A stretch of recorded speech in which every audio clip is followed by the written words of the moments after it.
Hey everyone, this is Norm Farrar, aka the Beard Guy here, and welcome to another Lunch with Norm, the Amazon FBA and e-commerce podcast. Okay, today we're going to be talking about how to build a sustainable brand on and off Amazon. We're also going to be talking about how Amazon sellers start building their audience, why building trust is so important, and how you can use user-centric SEO as a way to expand and grow off of Amazon. So welcome to another Lunch with Norm, the Amazon BA e-commerce podcast. Lunch with Norm, lunch with Norm, lunch with Norm, lunch with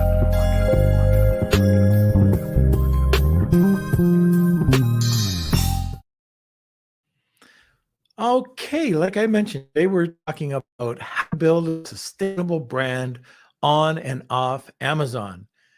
Our guest today is a repeat guest and has been involved with e-commerce, helping business succeed online for over 20 years. He helps sellers build solid, sustainable businesses through Ecommerce Optimizer, so they can stand on their own 2 feet and not be at the mercy of domineering marketplaces. He teaches sellers how to become real marketers while building communities through ecom evergreen content, email lists, collaborations, and marketing initiatives. Today, let's welcome Joe Reichsfeld just in a second. But first, Kelsey, let's have a word from our sponsor. A big thank you to our sponsor, Startup Club, the largest club on Clubhouse with over 790,000 members and growing. They're one of the world's largest communities supporting the startup ecosystem, from founders to those wishing to work for a startup and everything in between. You can find them at www.startup.club for blogs, recordings, and a calendar of upcoming shows, and on the Clubhouse app. Just search Startup Club for daily shows 24/7. You can also now listen to their show, the Serial Entrepreneur Club podcast, on Apple and Spotify too. Stop by to connect, learn, and grow together. Okay, I got to apologize. We got started really late today. My camera decided to give out, so it's not the regular camera, but we got it started. I was in the fetal position, but actually I've just picked myself up and I'm sitting on this chair. Maybe I will shrink back down in the fetal position. I'm not sure. But if this camera craps it, I don't know what I'm going to do. Well, I always said I had a face for radio. So anyways, maybe that's what will happen. Okay, Kelsey, where are you? All right. Hello, everyone. And don't worry, if you get in the fetal position, I'll be there I'll just spread your back up and put you back on that chair, and we'll get it going. Don't worry. Anyways, welcome, Beardos. It's great to see everyone. We're a little late getting started, but that happens with our live show once in a while. But I just want to say a quick hello to Ibrahim. We've got Jessica Rabbit from Miami, Cool Hand 99 from Washington. How's it going? Karen, great to see you again. Good to see you in the comment sections. And Tony, Joe is the best. I use his coaching service personally. Yes, we've gotten so many suggestions and recommendations for Joe, so glad to have him back. We also have Yanni joining us. Good to see you. And yes, there is a hashtag Wheel of Kelsey happening today, so stay tuned for more information about that. And of course, if you're new to the podcast, we start off by smashing those like buttons, giving us a thumbs up. If you're watching from YouTube, make sure you subscribe to the channel. We just hit 2,000 and we're, I think, at like 2010, something like that. So thank you so much, everyone who subscribe to our YouTube channel, and we really appreciate it. And if you want to be part of the community, I know YouTube's not the best for actually talking to each other. You can join our Facebook group, Lunch with Norm, Amazon FBA, and E-commerce Collective. That's where the Beardos hang out. That's where if you see anyone in the comments, you can pretty much guarantee that they're in that Facebook group. So check it out. And yeah, I think that's it for my updates. We can get started. Okay. I am going to be looking more like a pumpkin than a human being today because the white balance is, distorted as well. So I should put on one of those filters you have in Zoom where you're a little dog or something like that to take away from. That would be pretty cute. Maybe even a pumpkin. because because The that's what resemblance happens is uncanny. when you have orange lights in the background and you're using your computer for a camera. But anyway, let's get on. I think that's probably about it. If you do have any comments or questions, throw them over in the comment section. We will be getting them today. And I have a feeling that today there's going to be a lot of questions. So get them in early, sit back, relax, grab a cup of coffee, enjoy this episode, and welcome Joe. Hey Norm, how you doing? You're here. Oh my gosh. Yeah, So hey, things right. Between the pumpkin look and the 70s porn intro music, perfect. We have it all here. Yeah, you do. You need a disco light. Oh You yeah, need a that's round right. disco light. So how How's it you going? doing? I'm good, thanks. Oh, that's good. I'm just recouping. So hopefully everything goes really smooth with this podcast. Actually, this is going to be a really great show today. The topics that you have selected, are fantastic. I think it's very important for Amazon and e-commerce sellers, that we get into this.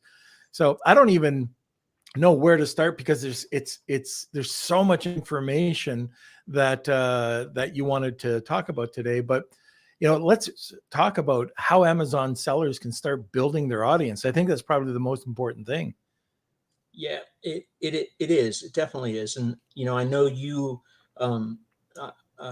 you do content off of Amazon, and I've heard you speak about that. And I mean, I'm all over that. I've been doing content I'm still doing the same thing I was doing in 1999. Kind of, the way I build a site and everything is still along the same lines. It's when you build an audience that trusts you, they'll buy anything. You don't have to have a product. It just drives me nuts that people don't do anything until the day they launch. They come on Facebook and they say, okay, I've launched. What now?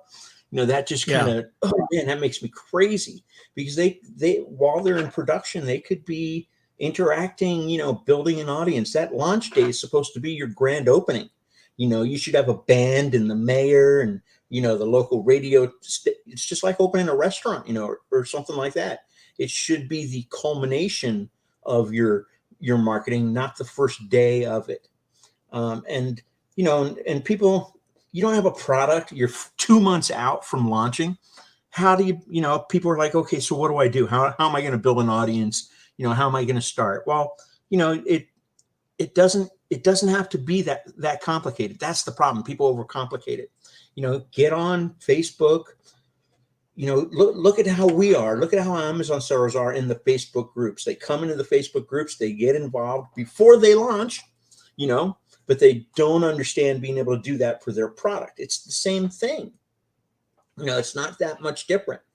If you're selling a face cream or something, just start making videos on YouTube. People will start watching them. A great way to kick off your YouTube channel, a little trick actually a kid had taught me, was you find somebody who's really popular in your space, like you. Let's say you have a ton of followers on YouTube. I'm going to go to your newest YouTube video and I'm going to put, damn, Norm, you're the best. You inspire me. You inspire me so much that I started my own YouTube channel. And I put a link to it right there. And all your followers are going to give me, all kinds of compliments, and they're going to follow me too. So I'm going to start on my first day on YouTube, and I'm going to have a following.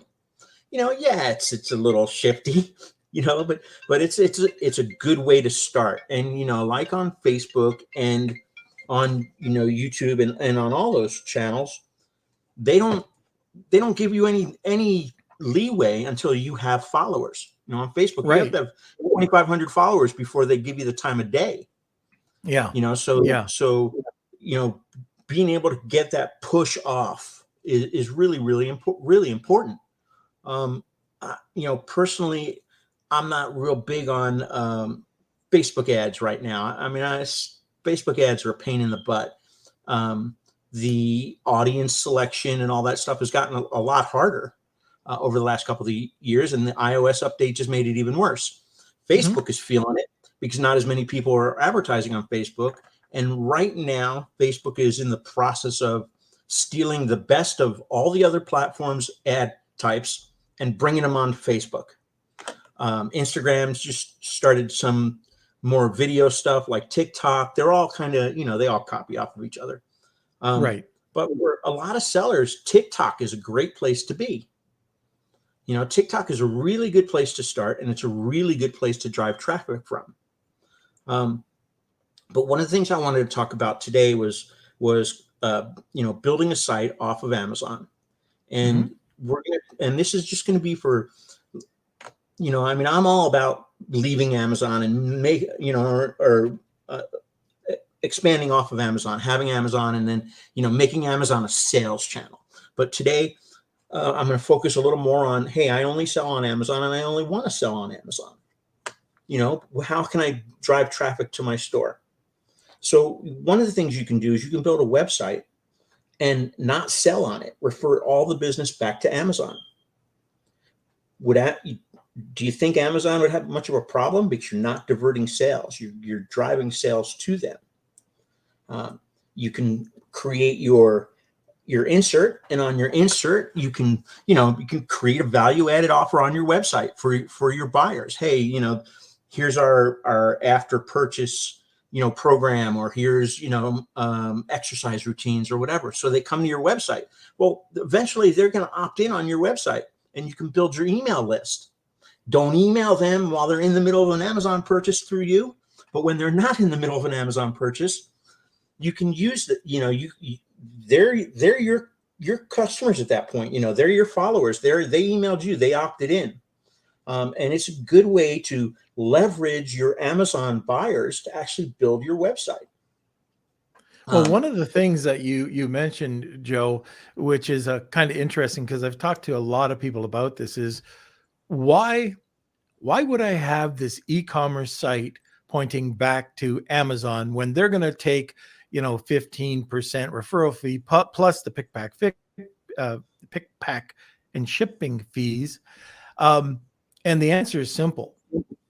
You can go after the captivated audience over on Amazon, or you'll spend a heck of a lot more than that trying to drive external traffic to get these people who have never heard of this micro brand, to your website. Now, this has worked. I've dealt with tons of companies where they have both. They either have Amazon and an e-commerce site, a Shopify site, or they just have a Shopify site. I've seen them, all work, but it really comes down to capital. And do you have enough resources to drive traffic over to that site, which I don't know about you, but to acquire those first customers is going to take a lot more capital than driving them back to Amazon once you have that email. Yes, no, and maybe. It really depends. I think I answered in a post in your group not that long ago.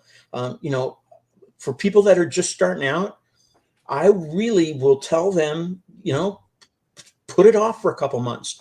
Go learn how to drive targeted traffic.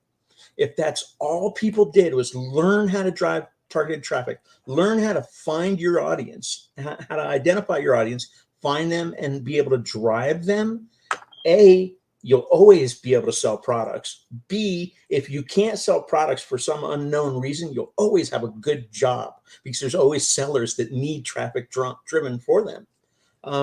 There are, it's kind of like Amazon. You can really overcomplicate things, or you can really try to keep things simple. And sometimes when you're brilliant, somebody used to beat this into me. Be brilliant at the basics. When you're brilliant at the basics, all the hard stuff is that much easier. One way that I know to drive really inexpensive traffic very, very, very easily is with quizzes.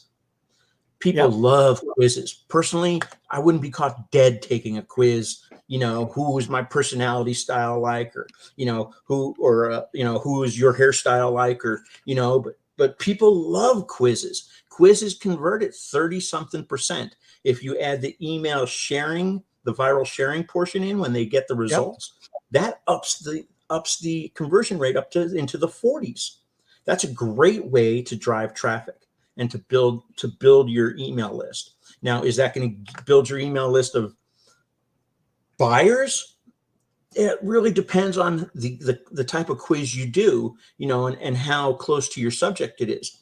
But if people just went to Google and typed in their main keyword phrase or their main category, hair care for men or something like that, and in quotes, and then put plus quiz, they would get a list of examples of their competitors that are driving traffic using quizzes. And what I tell people is take 10 of them.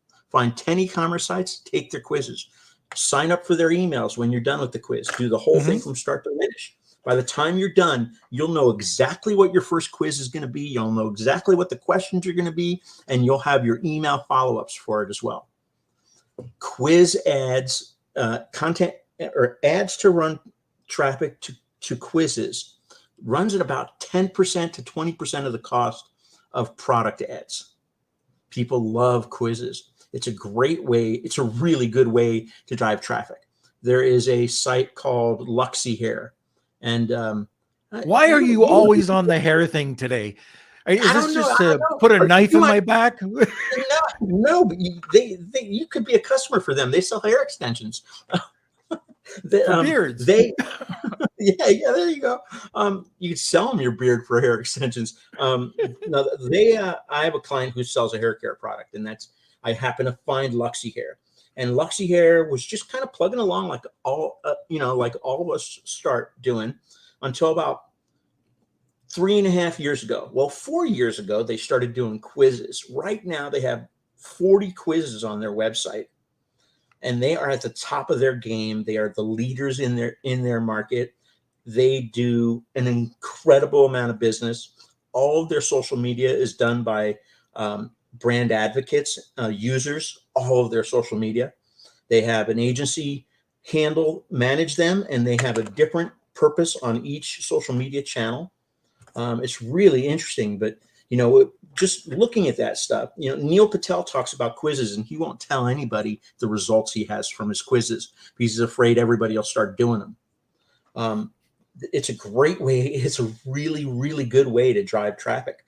And, I'm sure people are sitting here listening to this going, yeah, quizzes. Yeah, right. That's how I feel. I mean, that's exactly how I feel. I think they're cheesy and all that other stuff, but they really work. The other part of a quiz, depending on your products, is you can have a quiz when they get to your site and make it your product recommendation engine. So, you sell cigars, I believe, right? Yeah. I think somebody had mentioned to me that you sell cigars. So, somebody gets to your site and it comes up and, what kind of cigar do you like? Do you like, Cubans, or do you, and just kind of walk them through question after question. And the way some of these quiz makers are set up, depending on the answer they give you, that would determine what the next question is. And as they go through it, it segments each one into a different list. So the guy that likes hand-wrapped Cuban cigars that ended up on that page, he's on the hand-wrapped Cuban list. So he only gets emails from you about hand-wrapped Cuban cigars, which is, that's really nice. And people. So, Joe, just so to clarify, so if you're doing this quiz and somebody answers, okay, they like Nicaraguan or Cuban or whatever cigar, say there's 4 or 5 choices, and they click on that answer, are you saying that they would go to a landing page specifically? It could go to a landing page for Cuban, for Nicaraguan. So what you're doing is you're already segmenting your list. Yeah. Yeah, you can send them right to a product page, or you can send them to, depending on how you do your you handle your questions, you can send them to content, and then you're getting their email. So you put them right into into an email sequence that walks them to the purchase. Just it depends on the product. On a cigar, I would take them right to the product page because cigar lovers, if they're looking at a cigar on the screen, they want to buy it. They want to smoke it right then and there. They don't want an email. They don't want to wait for emails and stuff. But if it's like a piece of furniture, well, then you got to kind of ease them into the large expense, so you might drag it out a little bit with the emails, but it works. And it's, the biggest asset any e-commerce business owner has is their email list. The lifetime value of the average list member is 10 times the initial purchase. That's why Amazon doesn't share the email list with sellers, because they know that. Yeah. I mean, you think about it, the amount of sales you do a year, if each one of those people is worth 10 times the amount of sales you do a year to Amazon over the course of their life, you're making Amazon a lot of money. Besides just what besides just what the purchase, and then that's exactly what it's about. That's the name of the game. It's much easier to get a return purchase than it is to get the initial purchase. Much, much easier. But one of the things that I wanted to cover, or I wanted to talk about, is content. And I heard you on Danny's show a few weeks ago talking about content, and indexing and all that stuff. And you had some really good suggestions. I liked that. But it's changing so much now with keywords. Google is not based on keywords anymore. Google is based on topical relevance. Right. And people don't really understand that. And in a sense, it's easier, but in a lot of senses, it's not. So let's say you were writing an article about interview scheduling software. Well, in the past, you might come up with other keyword phrases like interview scheduler, software for recruiting software, things like that. And then you keyword stuff your article, in all the right places, a word here, a word there. It's the same template we all followed. You got a hole right here. That's where your keyword goes. Then you got another one right there. That's where your keyword goes. And it doesn't really work that way anymore. Google has gotten smarter, and it's trying to give a better product to searchers. So Google is looking for other words, not the words you find in a keyword search. So if you were writing an article about interviewing software, scheduling software, Google's looking for words like hiring process, candidate interviews, HR,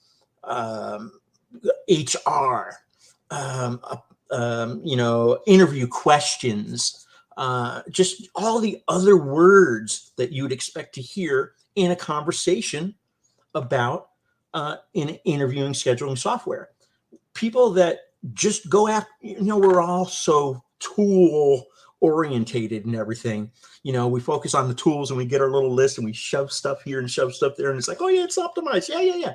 Well, it's French to the buyer because it doesn't make any sense. And that's, Google's trying to get away from that. And, I see sites all the time. I've done it myself more than once. I've made sites that a year later, I'm looking at this site and I'm going, what was I thinking when I structured this website? You start out with this one thought of direction of where you're going and you end up down the street. And people, it's important that people think things through, and the biggest myth that I hear all the time is about content length. Can I write 500 words and it be SEO optimized? Can I write 300 words and it be SEO optimized, or is it thin content? Thin content is the quality of the content. You can have 5,000 words and Google can consider it thin content if it's crap and it doesn't really say anything. You can have 300 words and rank on the first page of Google if it says what it needs to say and gets it out perfectly fast and quick. Do I think that happens very often? No.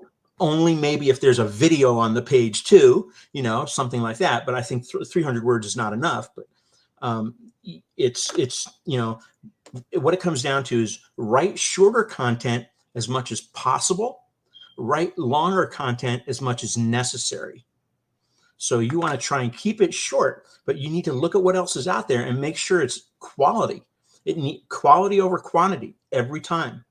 If you can get it said in a shorter amount of time, in a shorter amount of words and get it right, perfect. I can't. I'll never be 140 character, Right. person. I mean, I just can't get my thoughts across like that. But some people can, and it's not about that kind of length. But my whole thing with my clients and with people with websites is you really need to sit down and pencil the whole thing out and think it through. Think about the content that you're creating. So if you're building a community for your your Amazon buyers, we're not even talking about the rest of the internet yet. Let's just stick with your Amazon community. You want to build a content.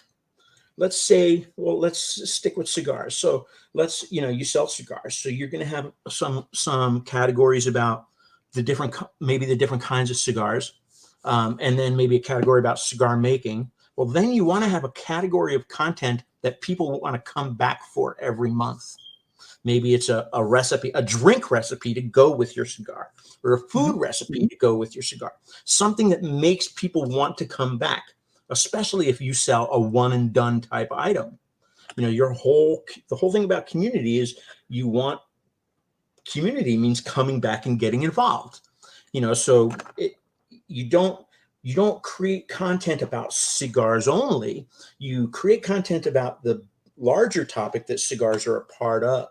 So, in cigars in general, normally I would go a little wider, but cigars themselves, that is a kind of a wide topic because, people have their preferences for cigars and their even atmosphere, wine. I mean, I like red wine with a cigar myself. I mean, they kind of go together.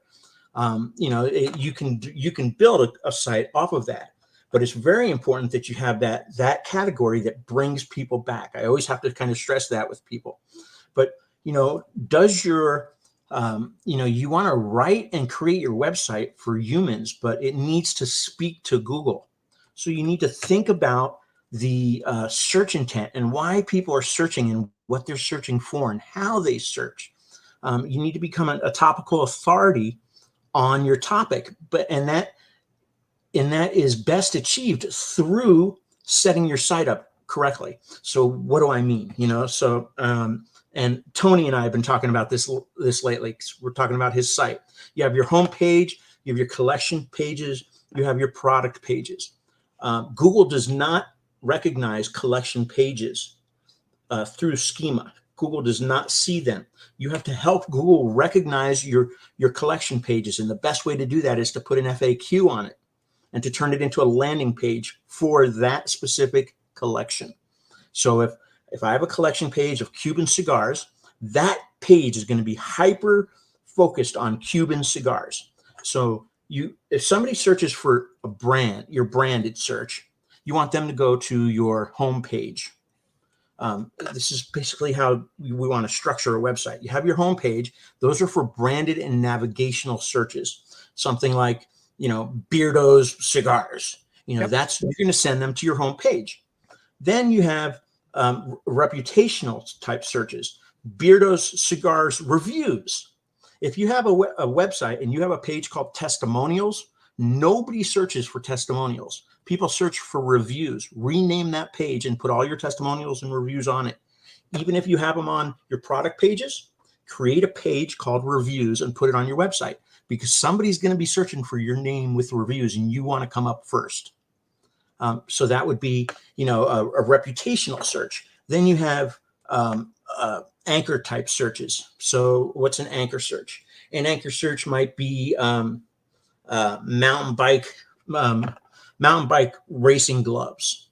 That's an anchor search. You're a little further down the road. Now that might go to content, or it might go to a collection page. You might have a collection page of mountain bike gloves. You sell gloves. So you have mountain bike gloves, workout gloves, weightlifting, or I said that, weightlifting gloves, running gloves. So you have 3 different collection pages. So those are going to be your anchor searches, not your long tail though. Your long tail you want to put on your product page. That's your specific long tail. Your long tail also can go to content, but it depends on the mix and where in the buyer's journey that the the client is coming into your funnel from. If they're coming in, doing an anchor search, but they don't know who you are, they don't really know about the product, well, then you're going to want to try and get them, you want to give them the option to go to the product or the content. So there's got to be interlinking and stuff there. Then we have keyword specific micro searches. So a micro search might be helium 10 coupon. That would be a micro search. That's going to go to that 500 word post or piece of content, something really small and specific to that. And then you have your transactional searches. Buy hand wrapped Cuban cigars. Where are they going to go? They're going to go right to your product page, because that's a transactional search. Mm-hmm. So when we're putting together our pages and picking the keywords that we focus on, it's really important that we, that people think about where they're going and what they're tailoring their pages to respond for. And from an Amazon seller's point of view, just structuring your website out like that is going to make it easier for people to get into your funnel at the right spot and also slide into your product pages where they need to slide in. And I mean, how many websites do you go to and you're just kind of looking at the navigation going, where do I go? Exactly. Yeah. They're not clear at all. And the one thing that I've noticed that I harp on people about is, and this is human nature, we all do this. We pick a theme and we pick our colors because we like this bells and whistles on somebody else's site and all this other stuff. Then we do our messaging and we have to force our messaging into this theme because it doesn't fit right, because we didn't kind of do them together. And then we have this website that just does not flow very well. Well, we're doing it backwards. It's hard to change, but we're doing it backwards. Your messaging should come first. You should decide what you want to say and where and how. And that will make picking a theme so much easier because it'll dictate your design. I know that on my hero image, I have three categories, but I don't want to put all three on there. I just want to get my USP and my call to action and my brand name on my hero. So I just have my hero and my simple navigation. Well, that just eliminated, the parallax websites and all these things that I might like personally, but actually don't matter because I'm not the one buying the product. The client is. So, Joe, can I just interrupt because we're going deep into this and I want to continue this, but I just want to remind everybody that we do have a giveaway today, and Joe's got a great giveaway. I don't know if you want to just give a paragraph or a sentence or two about what you're giving away, but it's awesome. I'm giving away two months worth of coaching, and coaching with me is normally 2 1-hour, 1 to 1.5 hour sessions a month every other week. And it's based on the client, or the person and where they're going. So it might be, I've trained people's employees before. It really, what we cover in coaching just really depends on them and where they're at. All right. Fantastic. So, if you're sitting there listening and you're going, wow, this guy knows this stuff. Yeah, I have to imagining for Tony. Just imagine what you could get out of this giveaway. So anyways, hashtag Wheel of Kelsey will get you entered. Tag 2 people, get you a second entry. As well, I want to know about what you've done to build an audience. If you have, let us know. If you haven't, what's holding you back? But before we get to that, Kelsey, put your finger on the button and click. The Legion is your go-to community where you can learn, grow, and build your Amazon and e-commerce business. As you know, being an entrepreneur can be lonely. Now you can share struggles, build a network, and celebrate your successes. And guess what? Our community is free. All you have to do is head over to our Facebook group to join. You can also watch us on our YouTube channel at Private Label Legion, so you can stay up to date with tips, strategies, and advice from other experts in the industry. Okay, remember one thing: to get all this great information, follow us, subscribe, and ring that bell so you can get automatic notifications. So, Joe, we had an SEO guy on, and he was just incredible. He dropped some knowledge, like just like you're doing right now, some nuggets that when I heard, like when he first started talking about it, it was kind of, oh yeah, this is, I don't know how interesting this is going to be, about meta descriptions and meta tags. So, being a guy that was around doing SEO when Google finally popped up in the, I got to know, like, it was really easy back in the day. And then updates. But one of the things that he brought, his name was Steve Weedham, and he's an incredible SEO guy. Anyways, he said he was working with Skechers, and Skechers sales and IHOP. He did it for both. He said they were kind of flat. They were kind of plateauing on certain times during the week.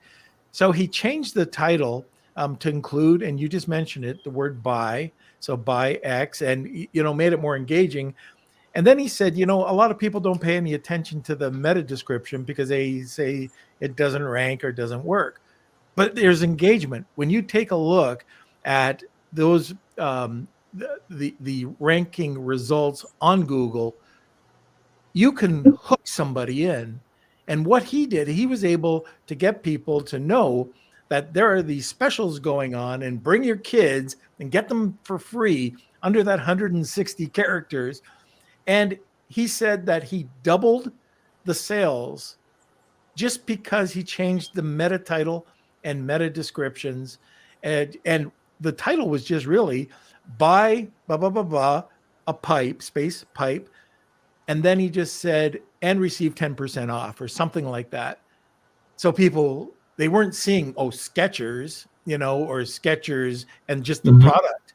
It was buying. It had buyer intent. And what you're saying is so important. So if you've ever built a website, so if you're listening right now and you're building a website or you're working on a website, navigation and the way that you target these people, especially with your content or to your product page or to those collection pages. An excellent point that you said about reviews too. And that just that brought my attention up because I do use testimonials. I didn't even think of that. So thank you for that one. But it's so important that you have other eyes to take a look or have a heat map, right? And just see where people are getting lost. I got a question for you. On our pages, so we can get more content on the homepage anyways, is what we'll do is we'll ask questions. We'll go to phrase and we'll figure out what people are looking for. And they'll do like an answer the public. They'll do kind of a mind map. What are topics and questions that people are looking for?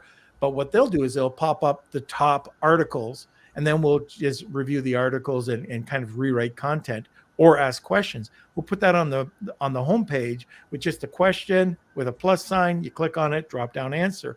But within all that, there is relevancy and there are keywords. Do you do that on the product page as well? So you've got a product, you're selling, a Dead Sea mud soap.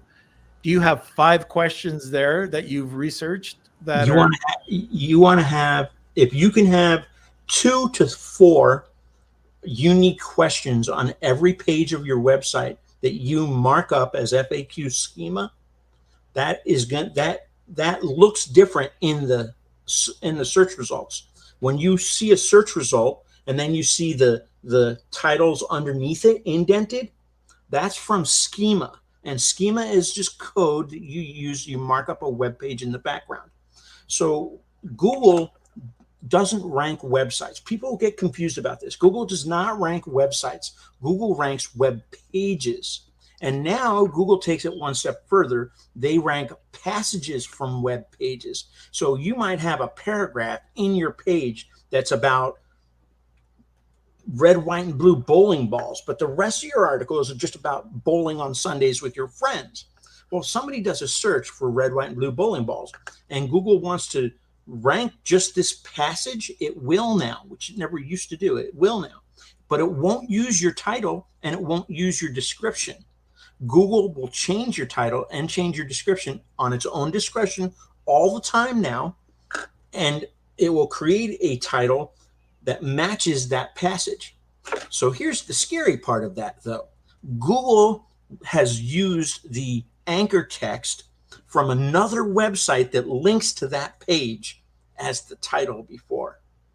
So you can potentially lose control of what's being said. It's bad enough that Google's doing it, but they're taking something from somebody else's site about your site. That's scary if you ask me. So what we started doing 2 years ago, almost 3 years ago now, you know, I don't know how many millions of blog posts are written every day that nobody ever reads. And I see it all the time, and we see it in the Amazon space and everywhere else. You have to write. It doesn't matter what I think. It matters what my audience wants. And that's hard to get over.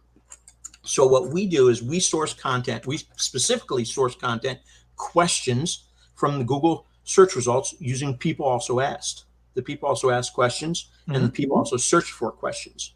There's a website called searchresponse.io, and it rocks. It's I think they just started charging, but they do 4 or 5 free searches a month. With that, you can put in a term, and it will give you all of the people also ask questions that come up for that term, all of the websites that are behind that, and all of the keywords that fire that question. So let's say we'll go back to the Cuban cigars. You know, I look up a question of how do you hand roll? What's the best way to hand roll a Cuban cigar? It's going to give me a list of all the different sites and all the various people also ask questions that come up for that. Well, then I notice that, hey, here's this competitor that whose ass I want to kick. Yep, that's right. That's the URL. So then I can search by their URL, and it will give me all of their own people also ask questions and all of the keywords that fire those people also those questions. So we've taken that, and so I had a client that sold, you know, let's say this sanding stone, and he had 4 very, very big competitors. So we went and we pulled all of the people also asked questions from each one of those competitors, and we combined them together. We cleaned them up. We combined the ones that needed to be combined, and we made this one long fat FAQ of all these questions. So alone, that page was better than any one of these 4. It was actually all of them put together, but we answered it in our own words. And now, 3 months later, he's starting to take over a bunch of those snippets from that person because he's provided Google with better content. Now, it wasn't for a sanding block. It was for something actually very complicated, and that's why there was so many people also asked questions. I think we ended up with 60 of them. And, you know, it's just the question with a jump link down to the answer down there somewhere, but it's all just jump links with you know, back to top type things. And it's for his product that he has, it's it just covers more in depth than any of his competitors. And he's the little guy. They're the big, very, very, very well-known names, and he's outranking them now. There's a lot you can do with that.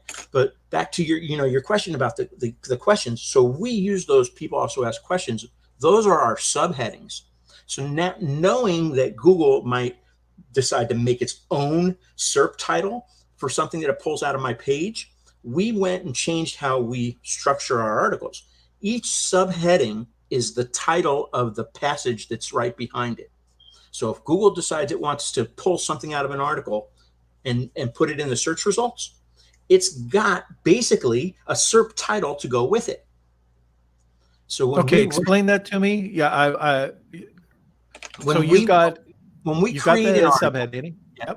create an article and it comes back, the first thing we do is separate it into Facebook posts by subheading.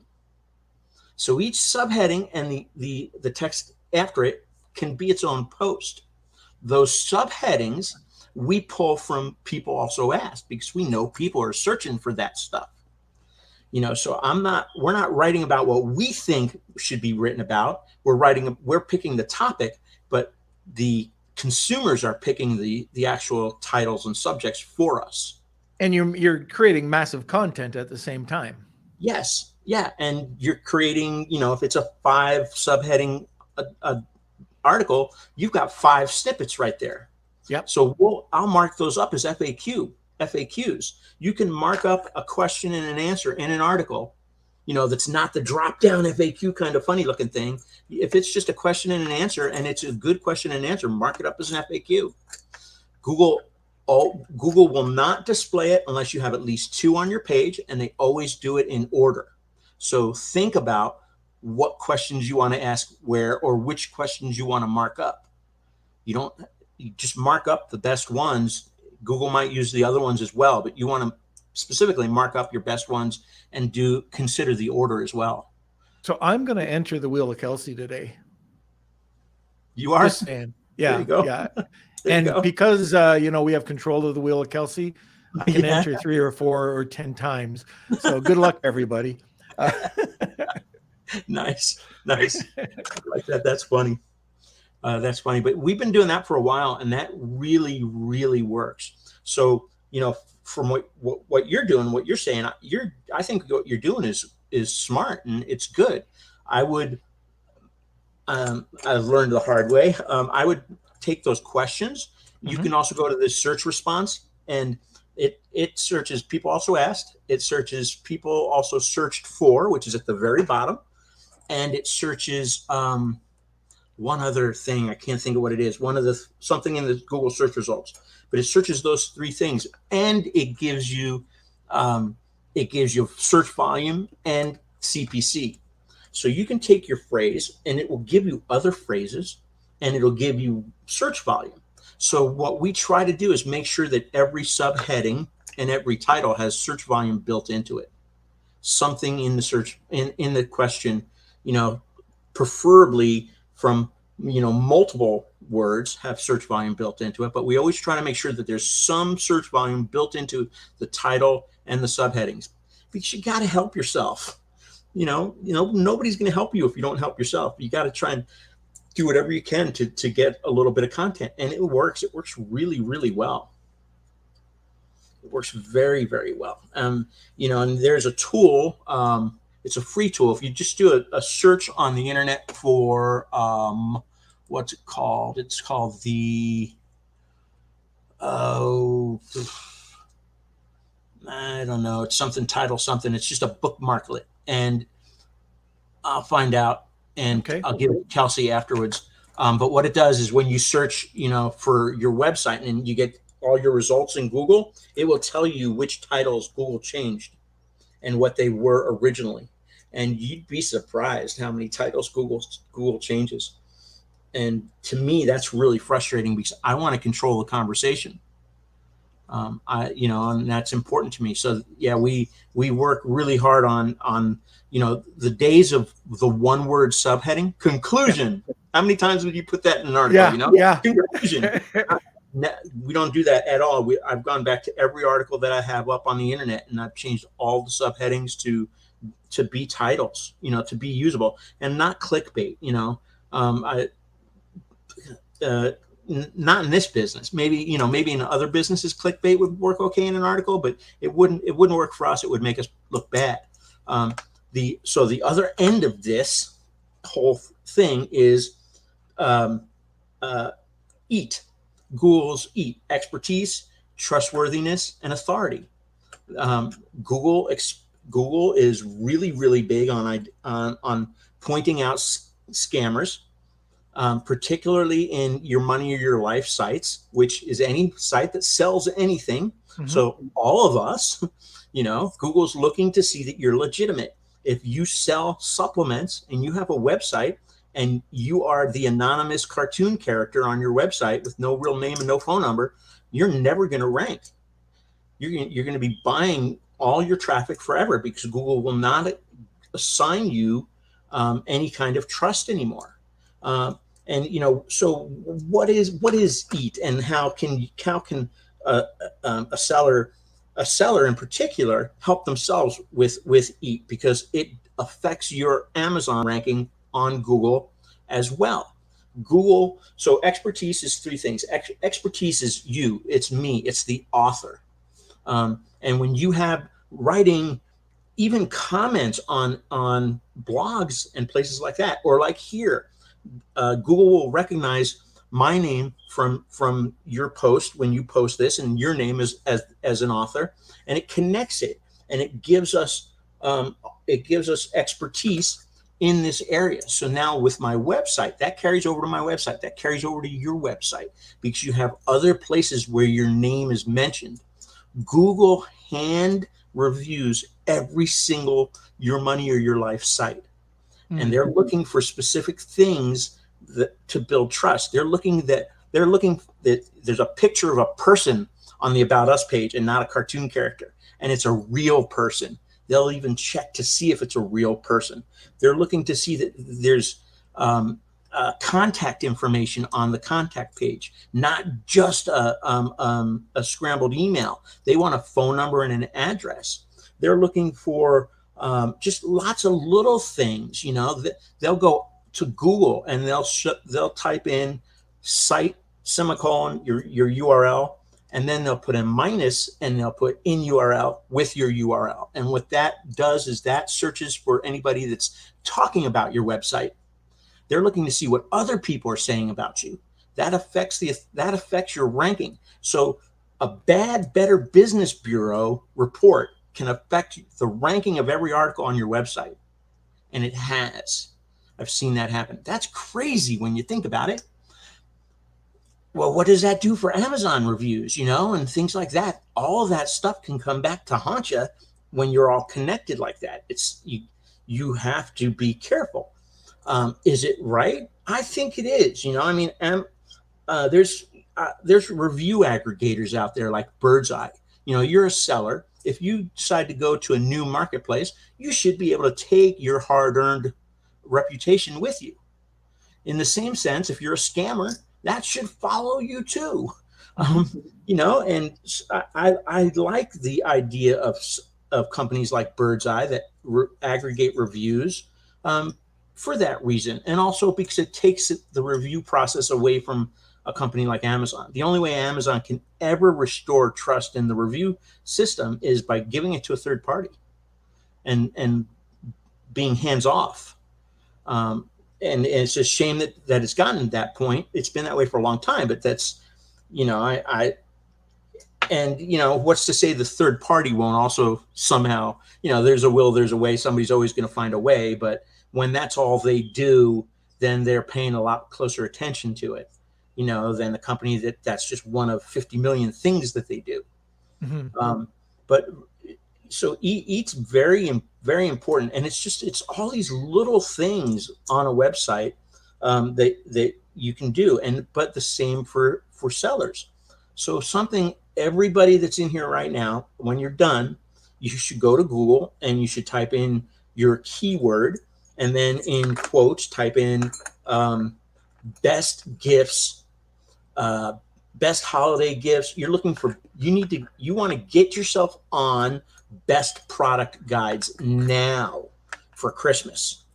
It's too late for Father's Day. You might be able to get on something for July 4th. Haro, Help a Reporter Out, is a great place to find that stuff.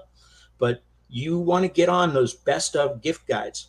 I have a client whose competitor had 30,000 reviews wiped, and they stayed in ranking number one. And my client was kind of freaking out about it. How are they still ranked first after losing all their reviews? They had over 700 backlinks from gift guides to their Amazon listing, which was driving traffic to their listing every day. The product had been on Amazon for 13 years, which helps. But I mean, those backlinks, gift guides drive traffic year round. If you're going to make a gift guide or a gift page on your website, don't name the URL Mother's Day 2021, because then on Mother's Day 2022, you're going to have this very well seasoned old page that is worthless because it's not 2021 anymore. Just call it Mother's Day and reuse it next year and the year after and the year after and the year after. And that page is going to get stronger and stronger and stronger, and it's going to rank better and better and better every year. That's an easy mistake I see people make all the time. Right. Yeah, that's a good one. You don't want to date it. Now, what about, okay, let's go over to your content. Do you date your pages? I see a lot of people that put a date attached to their content page. Titles with numbers in them rank better, get more traffic. Titles with brackets in them get more traffic. I don't write clickbait, so I put the year on all my articles. On most of my articles will have the year on it.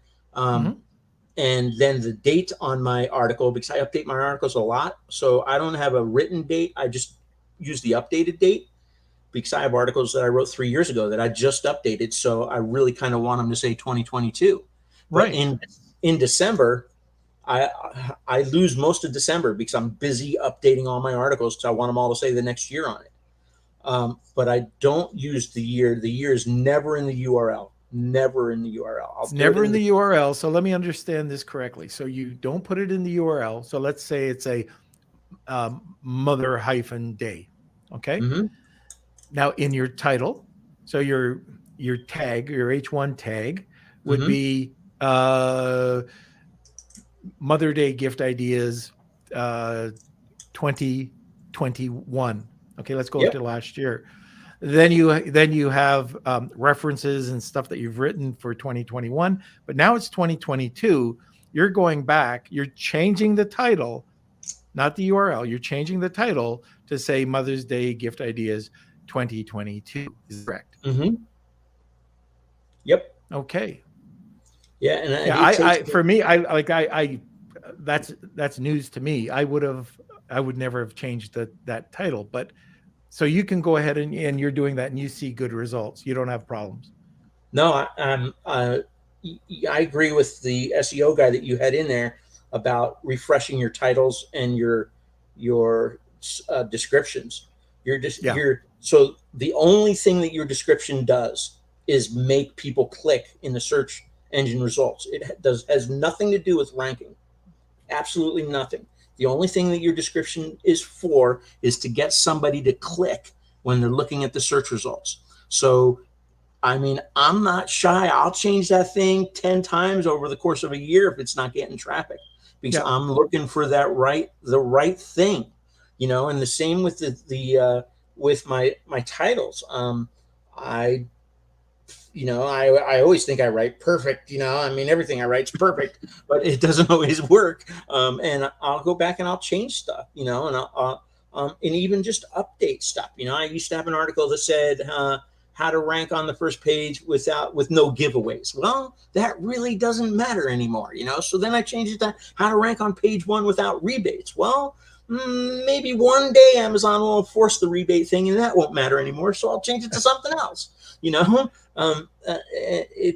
I'm updating content works. I mean, Google, everybody says, oh, fresh content, just update the dates on your page, update the dates. Google's not that stupid. They only care about fresh content if it's a topic that needs fresh content, like who won the basketball game last night. That's fresh content. They expect that to be updated quite often. If it's just about, how to send your crap into FBA, well, that doesn't have to be updated as often. If it's about how to tie your shoes, well, that can be something that you wrote 10 years ago that never has been updated because we still tie our shoes the same way. Google is a lot smarter than people think. It does not, the whole knowledge graph, NLP thing. There's just this article out the other day. Some guy from Google got suspended because he said AI was sentient.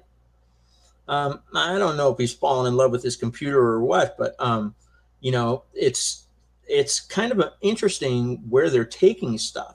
So there's a million AI softwares out there right now, and a whole bunch of people in my group, we were going through a mastermind, and they tested out a whole bunch of these different things and found the ones that they like. Google and Bing have both said that AI content is not ready for prime time and they will not rank it well. And here's why. AI, what does A mean? Artificial. There's no human inflection in AI content. So if you're going to use AI content, you have to edit it. You have to put personality into it. Then it's okay because it's not AI anymore. There's some really good AI systems out there that AI is great for writer's block. It's great to make sure that you cover the whole subject. It's great to take a sentence that you just can't get right and make it much better. There's some out there like Copy AI has a sentence rewriter, and you put a sentence into it, it'll give you 8 versions of the sentence. I have never used the whole sentence that it's given me back before, but I've taken bits and pieces and said, wow, this is perfect. And it's changed some stuff that I've said before and made it much better. But don't just, there's people out there that say, oh yeah, I put out 3 articles a day now using AI. Don't do that. You might rank well initially because you are the only content out there, or you're the best of the crap that's out there. But as soon as somebody writes something that's better, you're gone. Those are great points. I have 2 quick questions, and then we'll get green. Over. Yeah, that's right. But for content, so you are a writer. You can put together this. There's a lot of listeners that don't have that skill. Where do they go? Because when we're talking about a good writer or good quality content, I don't know about you, but I'm not paying $2 an hour for it. I mean, when we have a team of writers, and they're very high quality writers that know their stuff. Where do you go, and what is the range of pay? I've used a site called TextBroker, and I've used them between myself and my clients. I bet you we're at close to 2,000 articles from them over the last 5 to 7 years, and they're getting kind of stingy, and I think they're up to 6 or 7 cents a word. But normally we can get like a 2,000 word article out of them for 50, 60, 70 bucks. Okay. And I've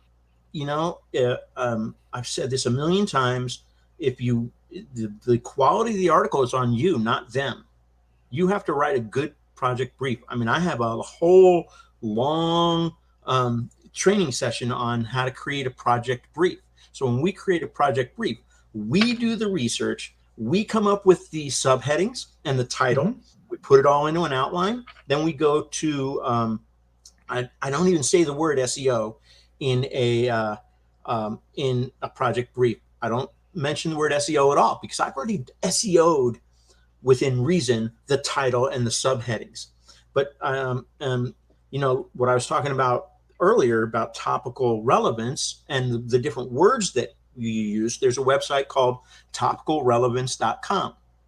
And if you go there and you do a search there and you search for Cuban hand-rolled cigars, it's going to give you 4 lists of all of the words that Google expects to be in that article, so that Google can understand that article without the words hand-rolled Cuban cigars in the article at all. Google will be able to tell that that's what the article is about. And it includes schema, Wikipedia links for schema to help Google understand what the page is about. So I'll include that list in my project brief. And my project briefs are several pages long, and it does the hard work for the writer.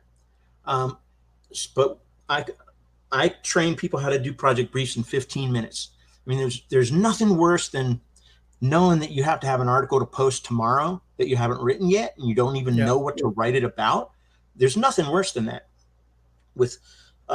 I can train somebody to do an article brief, and they'll never wonder what to write about again, because it's just the whole people also ask thing, and you bring them all together. We can bang out project briefs in 15 minutes, and we submit them to TextBroker. And so with TextBroker, they have about 10,000 different writers, and you you pick a quality of writing that you want, and I rarely pick the top quality of writer, but I've gotten a child psychologist from there, and a native English. They're all, almost everybody there is native English speaking. They're all native they're all English, primary language English speakers, and a lot of undergrads, and people in their grad programs. I've got a lot of really good stuff though. We got a child psychologist from there for like 8 cents a word. And I mean, I can't write stuff like that, Right. and I can't pay that kind of money for stuff like that. I see people paying $700-800 for articles. And I mean, unless it's about heart surgery, it's not worth the money. But we've kind of developed a system down of finding an author. So the first thing I always say is write an article that you would want on your site, or find a competitor's article that you would be proud to have on your site, that talks in the tone that you want and says things the way you want it said. And then we'll take that article and we'll go to Text Broker and we'll have people rewrite that article. And that's their test. Can they follow instructions when you say rewrite this article? Can they rewrite it and use that same tone? If we tell them that we don't, we want it third person or we want it first person, can they stick with that? And we'll tell them, if you use statistics or you cite any other sites, make sure you include the link. We'll add the images and that other stuff, but we want bulleted lists in there, and different, just the normal stuff. But I'll put in, my instructions are, 3 sentences per paragraph. Break up every 5th paragraph, break it up with a call out or a list of some sort, or just something different to break up the text. I'll tell them what I want, how I want what I want the conclusion to be. And I don't let them sell in the content. And I don't say, the minute you say SEO or a keyword to an author, you just ruined whatever you're getting back, because they know that you're focused on SEO and they're going to give you shit. You have to tell them that you want the best writing they can do. They need to actually research what else is out there. If they don't know what they're writing, what other people are writing, then how do they know they're writing you the best stuff? All right. I mean, so Joe, we're coming up to 15 minutes past 1. This has all been really excellent. And I want to get you back to, this is the tip of the iceberg, but just the knowledge, the links, everything that you were talking about today. There's a lot of homework here for the listeners. And, I say this a lot, but if you heard something here and if you don't take action, Joe knows that this is working. It's not only working for him, it's working for everybody that he's been working with. Just ask Tony on the, Yep. He's listening right now. So take action, do it, try something.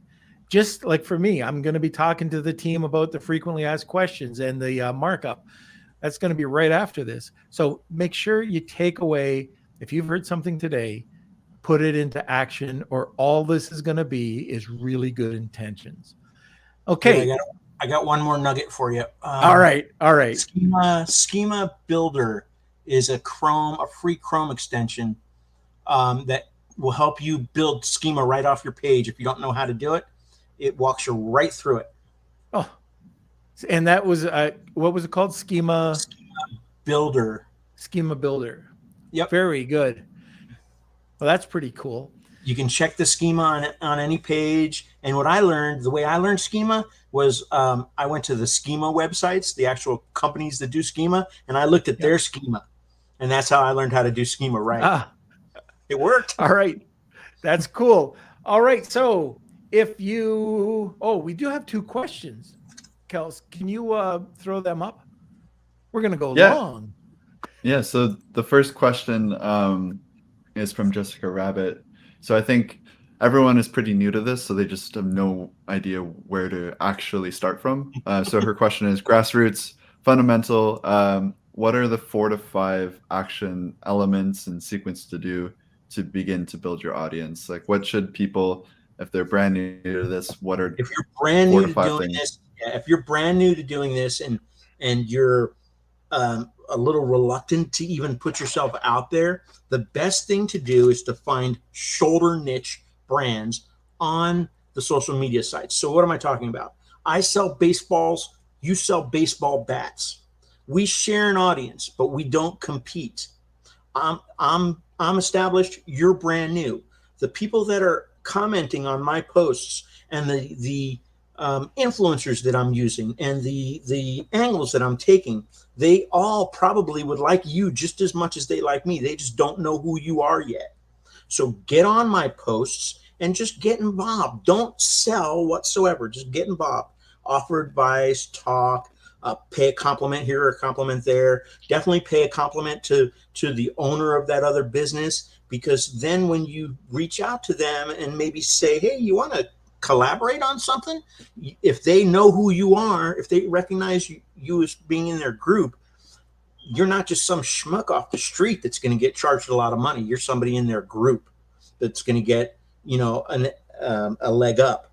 Shoulder niches are a great place to find your first followers. You look at the people that interact the most in those accounts and just start commenting and don't blow smoke up anybody's butt. Just leave good information.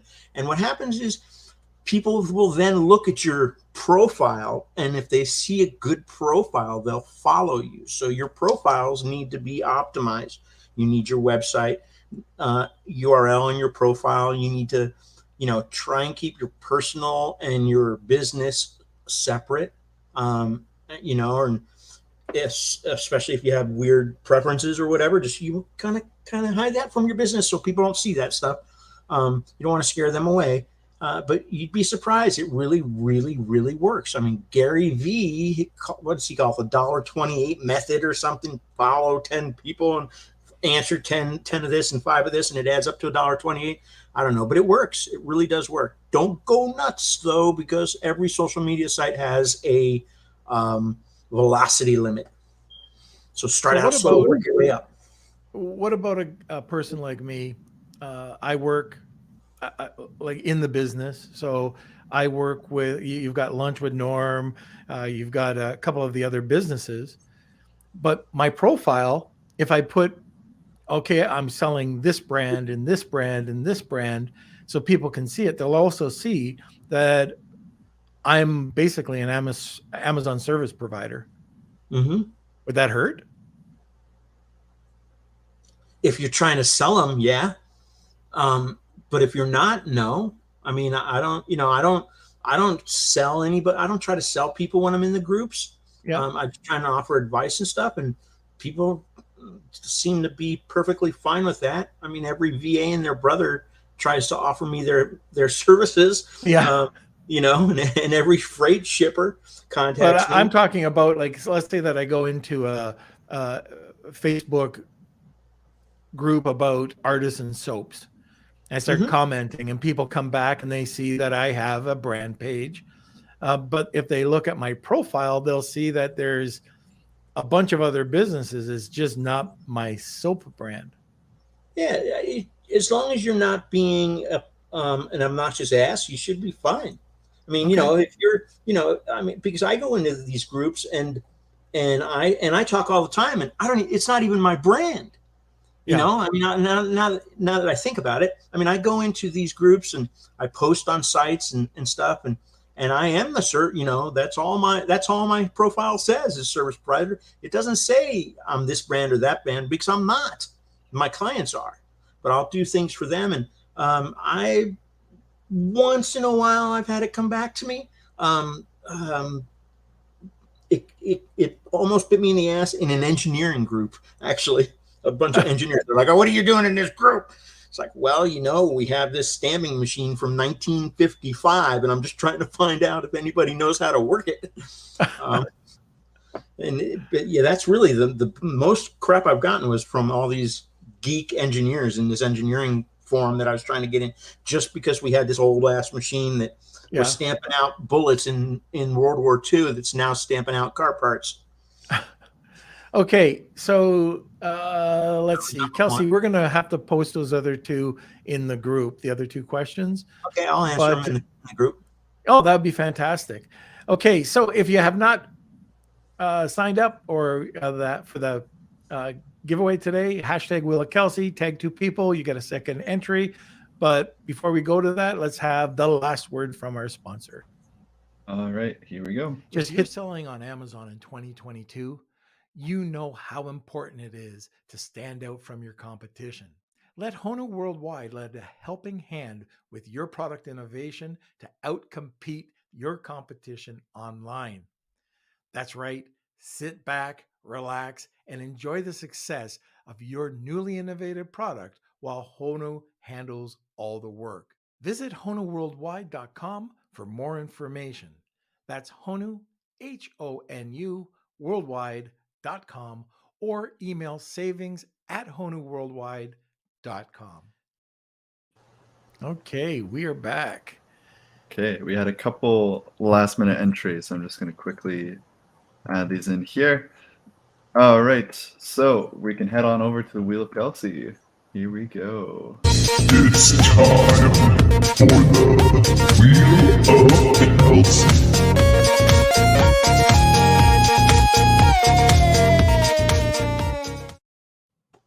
I think I can speak for everyone. We've got all a ton of homework to do, and I think re-listening to this podcast a couple times to pick up all those nuggets. So thank you, everyone. Make sure you did it. Perfect. All right, so here we go. We'll spin in the Wheel of Kelsey. If you are the winner, please email me k@lunchwithnorm.com, and we'll see who today's winner is. And it looks like it's Rad. Oh, fantastic. Rad, you're lucky. Yes. So email me k@lunchwithnorm.com, and I'll connect you with Joe. Joe, we had a couple people saying, how do we get a hold of you if we're not the winners? You're so knowledgeable. What can we do to contact you?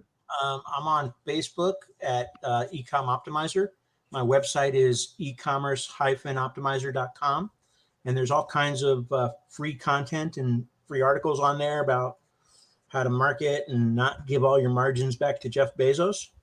Lots of good information there. And I'm in Clubhouse. I'm kind of all over, but I'm Ecommerce Optimizer on all the social media sites and YouTube and everywhere else. All right. Very good. Look at what Jessica just put down. One of the best LWNs. All right. Okay. Well, thanks so much for coming back on. It was a bit of time since we last had you on. But I don't want it to be that long again. I mean, we got to get you back on. We got to start talking about the next topic, because this was absolutely fantastic, Joe. I really appreciate it. Thanks for having me.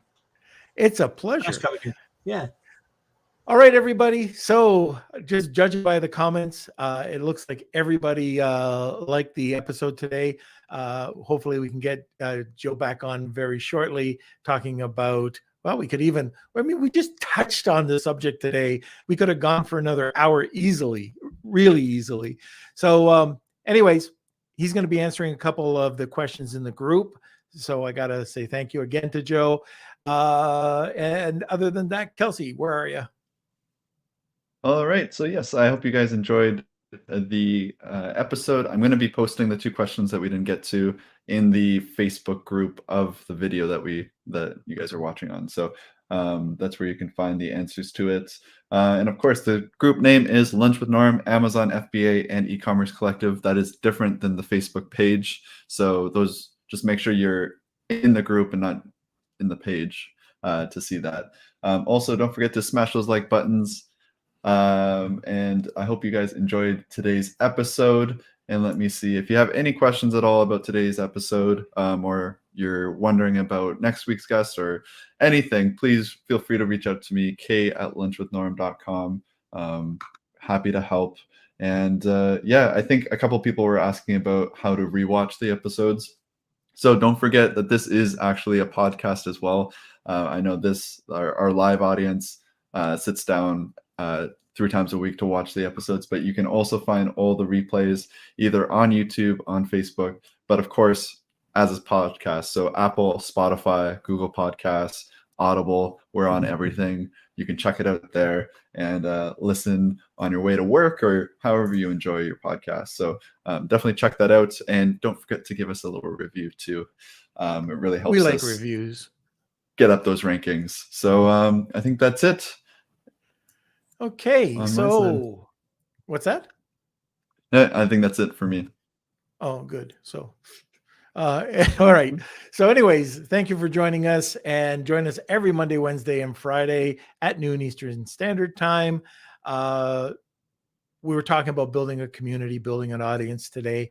And, just our audience, our community is so awesome. We couldn't do this without you. If there's anything that you think we can do to improve the podcast or build the community, just let us know. If you're not part of the community, please join. But we really could not do this without you. So thank you so much, and enjoy your weekend. And we'll see you next time. Lunch with the